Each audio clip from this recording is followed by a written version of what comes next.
On our last installment, we paid a visit to Old Havana and the beaches of the East. And we sort of passed by Centro Havana, which is a dysfunctional and overpopulated area west of Old Havana. Today we are going a little further west to El Vedado, Playa, and perhaps we'll even venture a little further to the town of El Mariel, famous for the 1980 Exodus. Finally, we will visit the house where I grew up. Hope you enjoy.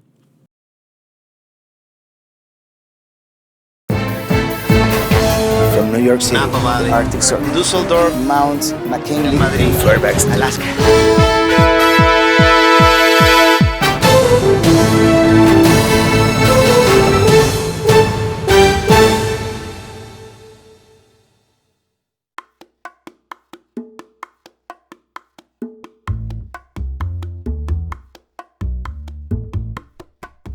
El Vedado is essentially the downtown of Havana, where all the tall buildings are, most of them built in the 1950s.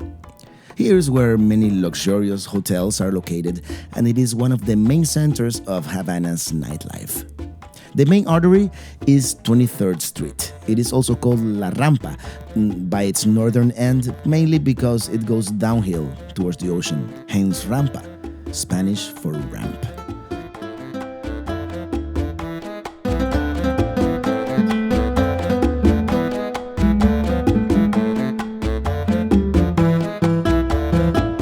Here we find the Cuban Institute of Radio and Television, basically Cubavision headquarters, and the Havana Libre Hotel.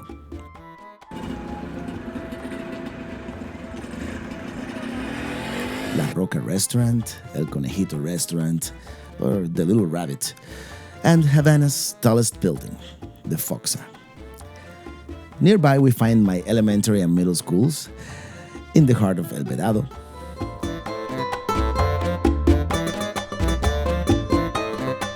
Going up a little further, the Riviera Cinema, Castillo del Jaguar Restaurant on G Street, also called the Avenue of the Presidents, and the House of Tea.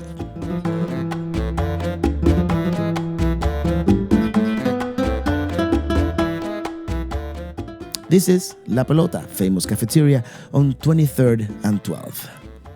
Did you notice the limousine Lada taxi? That's a Cuban invention. A few more blocks west and we are at Jalisco Park, our childhood playground.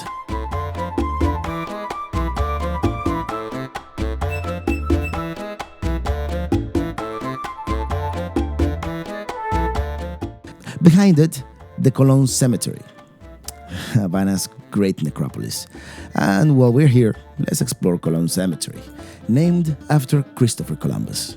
It was founded in 1876, and it is famous for its many elaborately sculpted memorials. We begin with La Milagrosa, or the miraculous one. People come here all the time with offerings, hoping to obtain miracles in return.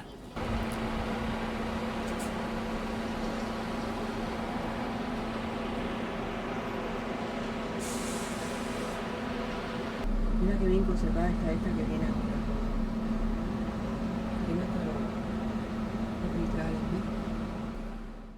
This monument was erected to the firefighters who lost their lives in the Great Fire of May 17, 1890.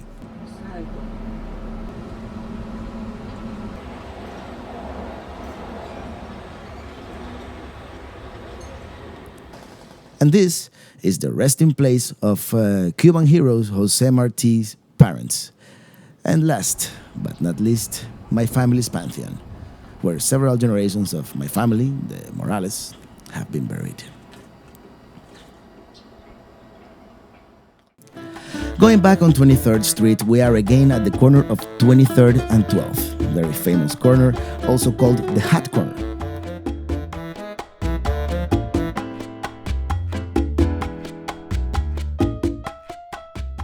A few blocks further east, Preuniversitario Saúl Delgado, basically my high school in Cuba. In front of the Mariana Grajales Park.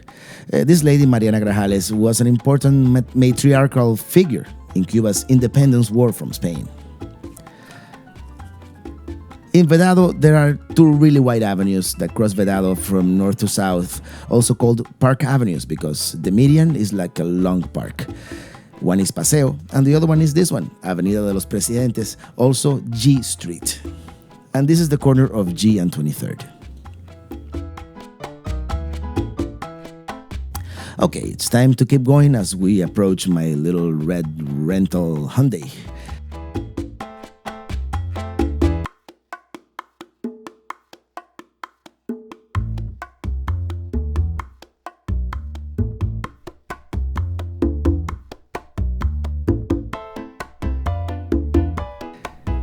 And this is the guy who supposedly has been guarding my car for a quarter.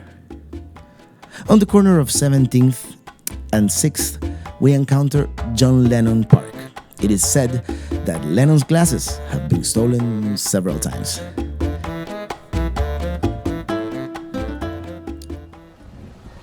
Este es el parque, siempre le dijeron el parque de John Lennon, por eso hicieron la estatua aquí. Porque cuéntame la historia del parque de John Lennon. Aquí siempre se reunieron los hippies, la época de los años 60, donde se hablaba de ellos, después los rockeros de la nueva generación. Y entonces quisieron tener un homenaje a John Lennon que se lo merecía hacía muchísimo tiempo. Y lo hicieron aquí en este parque. Dirás que soy un soñador, pero no soy el único. Por la De la canción aquella, Imagine. You may say I'm a dreamer, but I'm not the only one.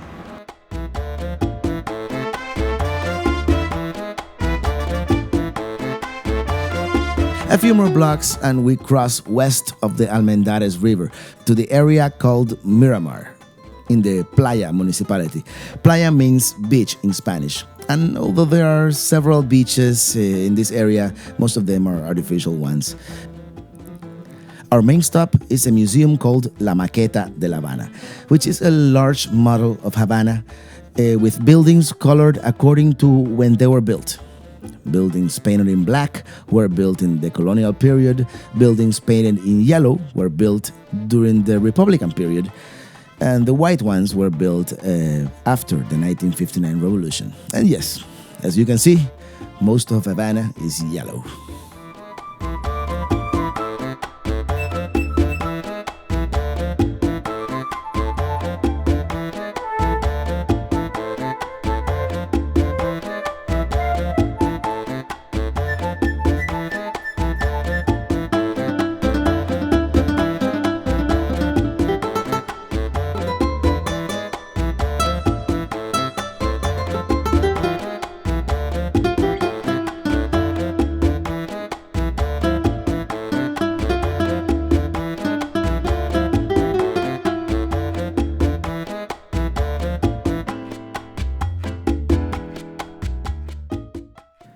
And that's the apartment building where I grew up, somewhere in there.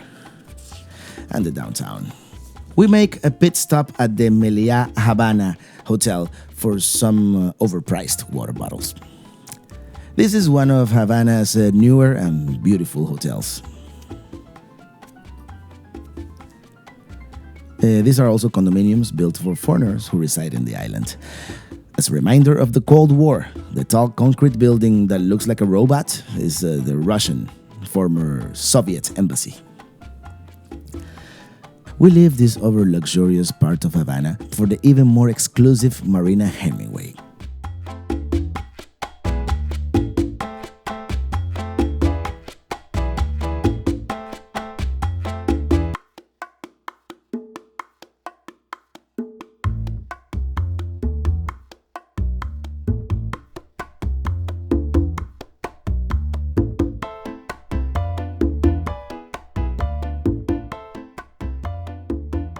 As we continue west towards Mariel, we go across the beach town of Santa Fe.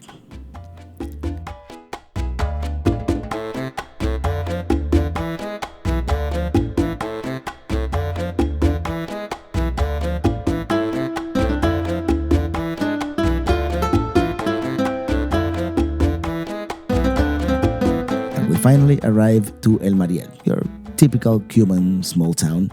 Nothing to write home about, really. However, the place that actually made the history books is the port of El Mariel, the bay where the Mariel Boatlift took place in the spring of 1980. From here, over 120 refugees fled to the United States in pretty much anything that floated.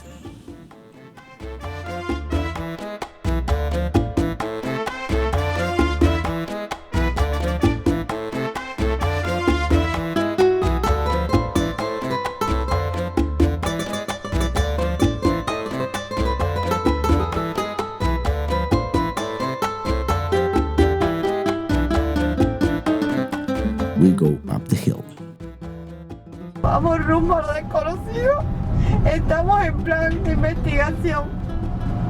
Es más, vamos para el búnker. Míralo ahí arriba. Parece la casa de Drácula. From the top, the view of the town and the bay is spectacular.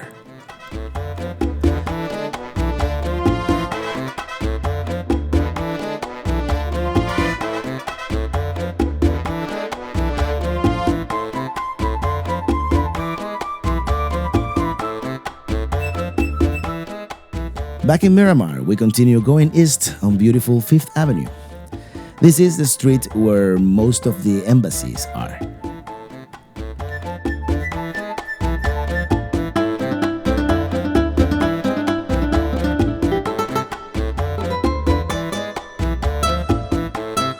We take a trip up Havana's tallest building, the Foxa, completed in 1956, to enjoy its unique view of the city and a beautiful sunset.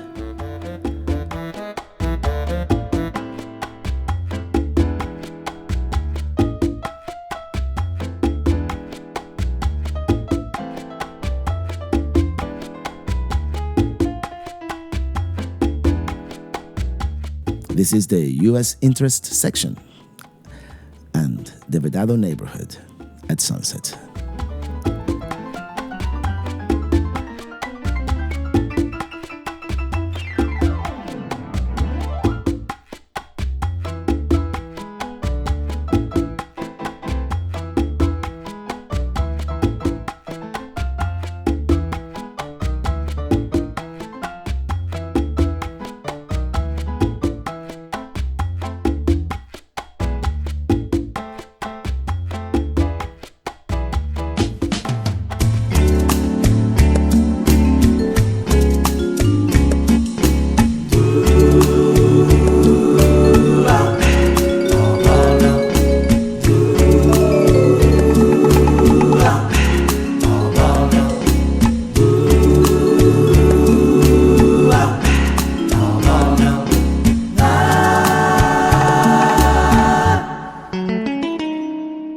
Havana,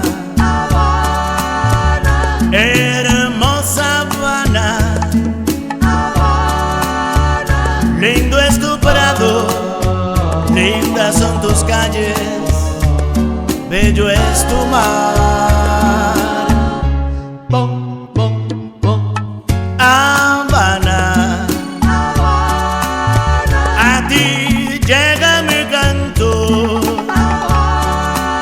como el gemir de violines que solo tocan para ti.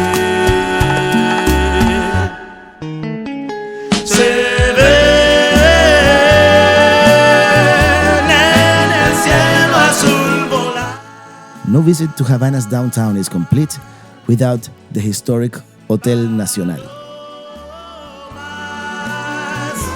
Como símbolo de paz, que es la gloria It opened in 1930 and since then has been home to many illustrious guests. The lobby still shows its past time's splendor. Havana.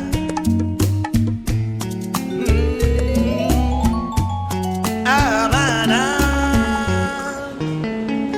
Se ve en el cielo. From the terrace above the fake waterfall, you also get a great view of Havana's Malecón. Palomas, como símbolo de paz, que es la gloria para mí.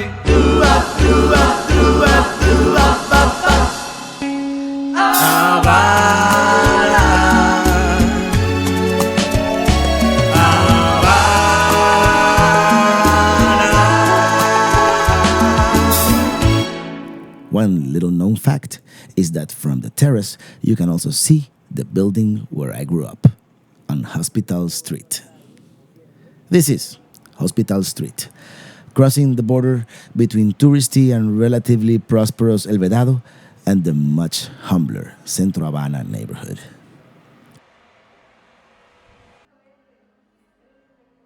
This is the living room of what used to be my parents' apartment, now occupied by my uncle and my cousin.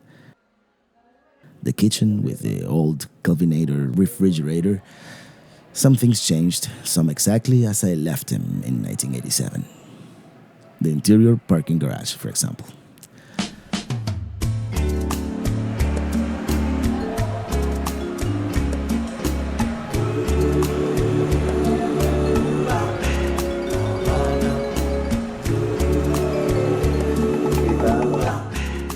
The bathroom with the same 1950s fixtures. And my room completely changed, except for the view. Havana. Here we had a family get-together for New Year's Eve of 2004, with the traditional Cuban pork roast, rice, and black beans. The dessert is flan. Bello es tu mar. Bom, bom, bom. Havana. After dinner, they bring out some artifacts from my childhood, including a toy accordion.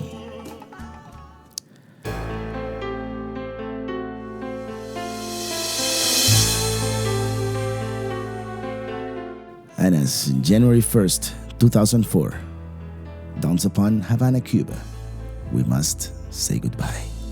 ¿Dónde está mi pequeña joya antillana? ¿Dónde está mi valiosa perla cubana? ¿Dónde están mi amanecer y mi mañana? ¿Dónde está? The charter flight from Miami is delayed. After a few hours, however, our ride finally arrives. ¿Dónde está mi Habana? La que perdí de vista cuando aquel avión despegó de la pista.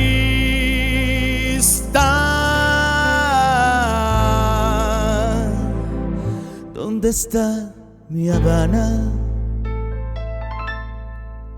Yo quisiera volver.